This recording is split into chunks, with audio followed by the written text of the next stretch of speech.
started my reawakening.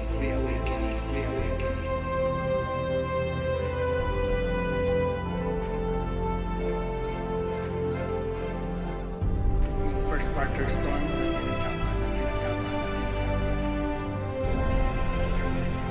Our guest is retired Brigadier General Victor Corpus. He finished his elementary and secondary education at the De La Salle University and took up his master's degree in public administration at Harvard University in 1990.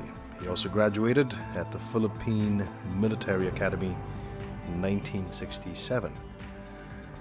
He gained prominence in 1970 when, as an instructor at the academy, he joined the New People's Army. But he became disillusioned with the Communist Party of the Philippines leadership and surrendered to his mista in 1976. He was tried by the Military Tribunal No. 1 and sentenced to death by musketry with Ninoy Aquino and Bernabe Buscaino in 1977. After spending years in the military prison, approximately 10 years, he was released and reinstated in the Armed Forces of the Philippines in 1987 by the President Corazon Aquino. He held various posts in the Armed Forces of the Philippines during the 1990s and was eventually appointed Chief of Military Intelligence, or ISAF, by the former President Gloria Macapagal Arroyo. After retiring from the military, he was appointed as head of the Veterans Affairs Office in Washington, D.C. in August of 2009. His colorful life was made or produced into film in 1987, which starred the late Rudy Fernandez. He also wrote two books, The Silent War and U.S. Dem Mac Points, Unrestricted Warfare in the 21st Century. He received numerous awards such as the Distinguished Service Star, Gawad sa Kaunlaran, Military Civic Action Medal, Dean of Academics Awards, Aurora Aragon Quezon Peace Awards, and Certificate of Academic Excellence, and much more.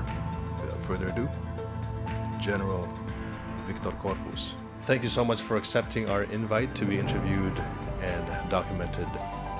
Sir, so paano nangyari yun? Ni-raid nyo yung armory ng PMA noong December of 1970, and the rest is history. Yeah. That was December 29, 1970. What happened is that Joma called me to Isabela and asked whether I wanted to join the movement. At that time, I was already a member of the Kabataang Makabayan because when Joma was invited to speak before the cadets way back in 1966, many of the cadets were impressed, and some of us volunteered to join the Kabataang Makabayan. And after graduation, I continued visiting Joma to be updated with what is happening in the movement. I was already AWOL at that time, so hindi ako nag-report for duty sa PMA. And as punishment, pag-report ko, sabi, okay, you serve as officer of the day on this date as your punishment. So, doon namin isinagawa yung raid sa Philippine Military Academy Armory. So, I was the officer of the day at the time. So, masaludo sa akin lahat. So, it made our job bloodless and easy. Anong rango mo nun, sir, nung panahon na yan? I was then a first lieutenant already. From second lieutenant, I was promoted. I was just promoted to first lieutenant. At that time, I was teaching political science in sa mga first class cadets o yung graduating students, yung sa class nila Honasan at nila Pinglakson. Sino mas magaling? Si Ping o si Greg? Pareho. Okay, for the record, ilan yung nakuha mong baril? O nakuha niyong baril? Mga 43 firearms yun. 43. Ilan yung nireport? Ganon din. Ganun din. 43. So, hindi finabricate yung report niya. Hindi. Sino yung mga Saka kasama mo? nabala. Sino yung mga kasama niyo? Ang kasama ko noon, puro mga alias eh. Sina Kamar Singh, Kanik, Commander Pusa. Si Commander Pusa eh, siya yung nakakaalam ng Plaza Miranda kami. So, puro ito rebelde o meron ding mga PMA yan? Puro mga rebelde to. Yung Puro mga squad leaders sa ano to. Puro select squad leaders. and you guided them inside the campus. Yeah. anong pagbabago? Na-involved din kasi ako dun sa smuggling ng firearms from China eh. Nung na-intercept yung firearms from Karagatan, yung galing sa China, yun ang binigay sa PMA to be used by the cadets. So lahat ng gamit ngayon ng kadete, yung mga Mas bago. mga bagong firearm galing sa China. So dapat yun ang mga baril nyo sa Communist Party. Yeah. Sa inyo dapat yun, na-intercept lang. Yeah. Bring us back to that experience. How was it? Yung experience by the second, by the minute, by the hour, what was going on inside? At that time, I was imparting what I feel and what I think to the cadets. Kaya medyo naging controversial yung part. And yun yung klase nila Hunasan na naging rebelde. Sila yung nagrebelde nung EDSA 1. That was the result. Because I continued imparting to them yung natutunan ko kina Major Pobre at saka kina Major Simbulan. Both doctorate yun. Dr. Pobre and Dr. Simbulan. Both were PMAers as well. Yes. Plus 52 both. So, somehow, naging part ako ng radicalization naman ng Class 71 because I handled their class when I taught comparative government, political science. It's really a cycle, no? It gets passed from one generation to the next. Major Simbulan, naipasa sa'yo, naipasa mo kay Greg Hunasan. Sa Philippine Military Graduate, ikaw yung unang tumiwalag. Ikaw yung unang nagrebelde. Ikaw yung original. The real McCoy. After the EDSA revolution yun eh. Di release yung mga political prisoners. We were released. Bigyan na amnesty si Presidente Aquino. Yeah. Kasama ka doon. Kasama ako doon. Tapos nag-party yung RAM sa bahay namin. Andun sina General Ramos, sina Hunasan. So, ang usap-usapan doon sa party, si Vic naman nangunod doon sa pagre-rebelde sa sa sistema eh. Bakit hindi natin siya ibalik? So, nag-petition yung class namin na ibalik ako sa Juan. Kasi ang mga heroes at that time were the rebel soldiers. Sabi, ito si Vic naman eh. Siya naman ang naunang naging rebel soldier. Bakit hindi natin isama sa ibalik sa armed forces? You hold that So, distinctive title of being the first. So, nag-petition yung class namin na ibalik ako. Pinalo up ni General Ramos.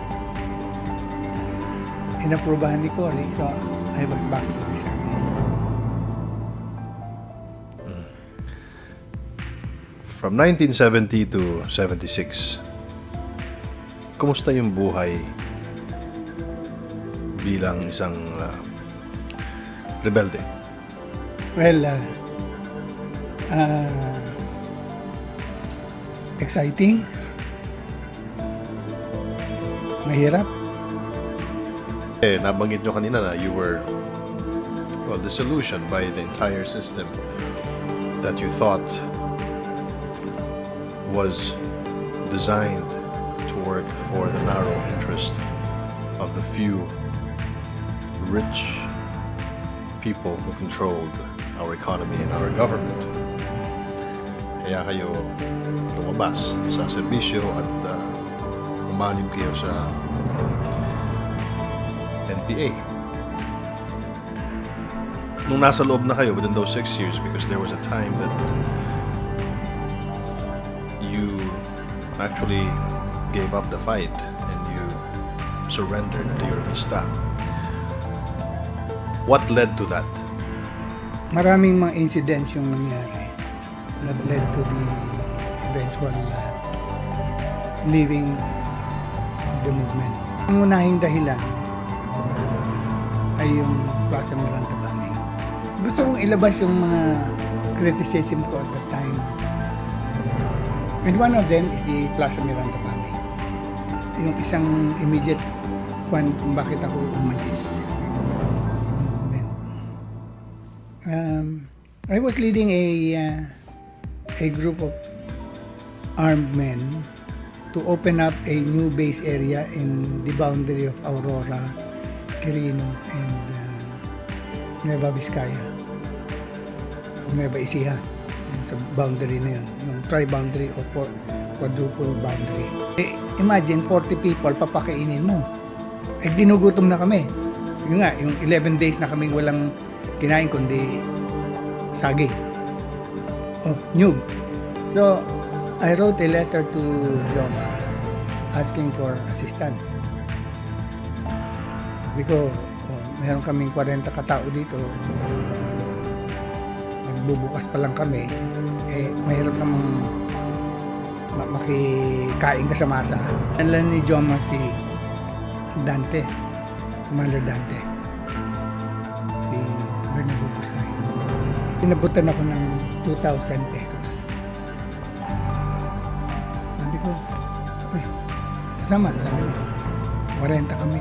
Ito lang ang binigay ng partido for our monthly allowance. Kung 40 kami, tig 50 pesos lang bawat isa. Kulang pa sa toiletries. Paano yung pagkain namin? Bakit naghihirap ba yung partido? Kay Commander Dante. Sabi ni Dante sa akin, hindi naman. Sa katunayan nga, nagsibili sila ng tigitigis ang kotse. Yun sa executive committee. Doon sa Politburo. Yung sama-samang Execom. Ako nga, binigyan ako ng motor, sabi niya. Pero nakonsensya ako, binalik ko. Sabi ko, ikaw ang commander-in-chief ng NPA. Ano ginagawa mo doon sa syudad? Pamotor-motor kayo doon. Oo nga, sabi niya, pero wala akong magagawa. So, dapat ako sumunod doon sa ng Execom. Nung pag-alis nila, yun nga, sabi ko, halos mamatay ka na sa gutom. Nagsibili sila ng tigitig isang kotse, 70,000 yata yung nabanggit niya na presyo ng isang sasakyan. Nagtigitig isa. Linalabanan natin yung pagsasamantala. Dito rin pala sa mas matindi pa yung pagsasamantala na mararanasan natin. And then yung pag-execute kay Danny Cordero, yung na-involve sa Plaza Miranda.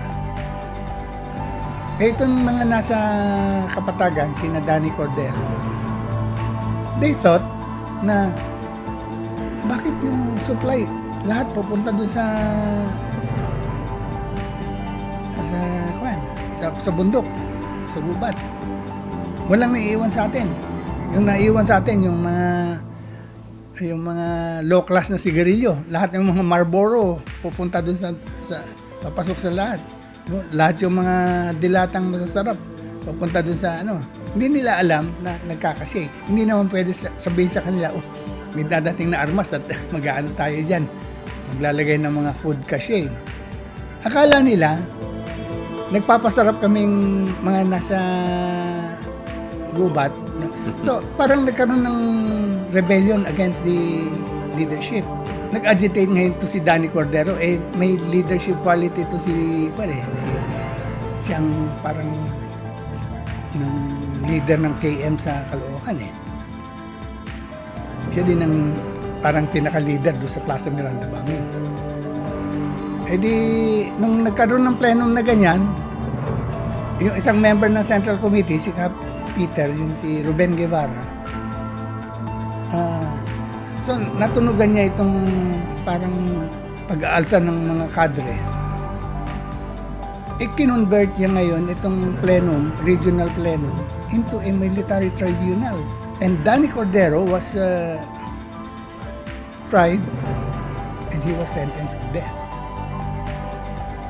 Yung si Cabining, si Elizabeth Principe, na nag-oppose dun sa death sentence, siya yung inatasan na mag-execute dun kay Danny Cordero. Nung bago siya barilin, sabi ni Danny Cordero, mga kasama, wala talaga akong kasalanan dyan. Sa katunayan, I'm very loyal to the party. And the party entrusted me with a very delicate mission. And what is that? Sabi, tinanong siya nila Ruben. Sabi na, ako ang naatasan na magbomba sa Plaza Miranda. Because of that, lalo siyang ginanon. Pinatay. So, with that at the back of my mind, nung nagplenum naman kami sa Zambales, gusto kong ilabas yung aking mga puna. Dito yung mga nabanggit ko sa iyo. Yung nabanggit ko na una. Una nga itong execute kay Danny Cordero at saka yung kagagawa ng yung role ng partido sa Plaza Miranda bombing. But kung ilalabas ko yun, and other mga puna na marami din, mahaba. Ano yung mga indiscriminate killings. Maaring mangyari din yung nangyari sa akin kay Danny Cordero. Kinimkim ko yung aking mga puna. Hindi ko na nailabas. Until at the end of the plenum, I was assigned to Mindanao. Magsasama-sama na kami doon ni Rolly Quintanar. Ni Rolly Quintanar ang aking political officer doon sa Karagatan. I decided na dumaan ako sa bahay para makita ko naman yung anak ko. Kasi 5 years na yung anak ko. Napanganak nung December 10, umalis ako December 29 noong 1970. So, 19 days pa lang yung anak ko, iniwan ko na sa mga magulang ko. So, nakapasok ako na walang nakakaalam sa bahay. Pagpasok ko lang sa bahay, meron akong narinig na yung sumisigaw na bata. Lola, hugas. Sabi. Tinignan ko yung sumisigaw na bata. Nasa banyo. Sabi ko, ang laki-laki mo na, hindi ko pa marunong maghugas. Humingin sa akin yung anak ko. Lintik na ito ah. Sabi sa akin, nasyak ako. hindi ako kilala. Lintik na ito ah. So, sabi ni mama ko, yan yung anak mo. Doon ako natauhan. Yun ang last straw. Pinunta ko yung aking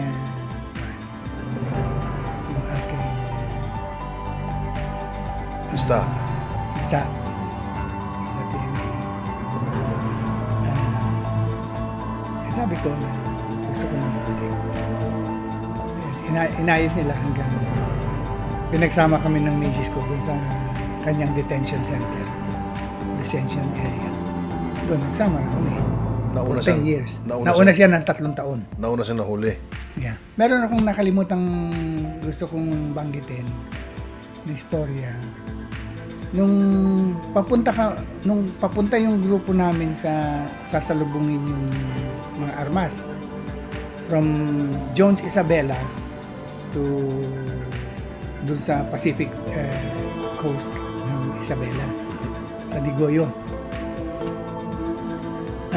It took us 21 days. Binabagtas namin yung Sierra Madre.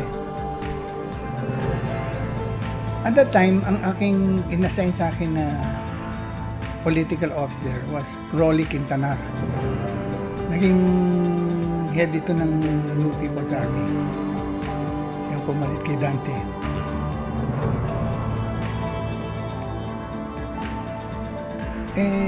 Nung paalis na kami, natinik yung paa nitong si Rolly. Namaga. Hindi niya ngayon maisuot yung boots niya. Sabi ko, kasama, mabuti siguro magpaiwan ka na lang. Dahil mamaga yung paa mo babagtasin natin itong Sierra Madre. Ang tatalim ng mga bato dyan. Kung hindi ka magbuboots, baka hindi mo matiis. Anong ginawa niya? Tinapon yung boots. Tayo na. Lakad kami. And natiis yan na 21 days kami naglalakad. Namamaga yung paa niya. And then, ilang beses kami napalaban. Minsan binobomba kami. I was trying to siya, yung iba hindi na malaman kung anong gagawin. But he was calm enough to calm down yung yung mga kasama namin na nagpapanik na nung binobomba na kami. Ganyan. Walang takot yan. So, saludo ako dun sa bravery ni Rolly Quintanar. Patay na yun. Pinatay dito sa Circle, Quezon City Circle. Mga dating kasama. But to me, he's an extraordinary personality that I hats off ako sa kanya. Nangyari yung Plaza Miranda bombing. Nangyari yung teorya ni Jomar. That is the brilliance of Jomar. Yung revolutionary leap na sinasabi. Na predict niya yung mga nangyayari. Kaya lang, it's a different kind of brilliance. May dahil ginamitan ng acts of terror. Like the bombing of the Liberal Party meeting the Avance in August 21, 1971. So tama si Marcos, kayo nga. Yeah. Mali yung Liberal Party na si Marcos. Yes. I was then newly elected or appointed as a member of the Central Committee ng Communist Party of the Philippines.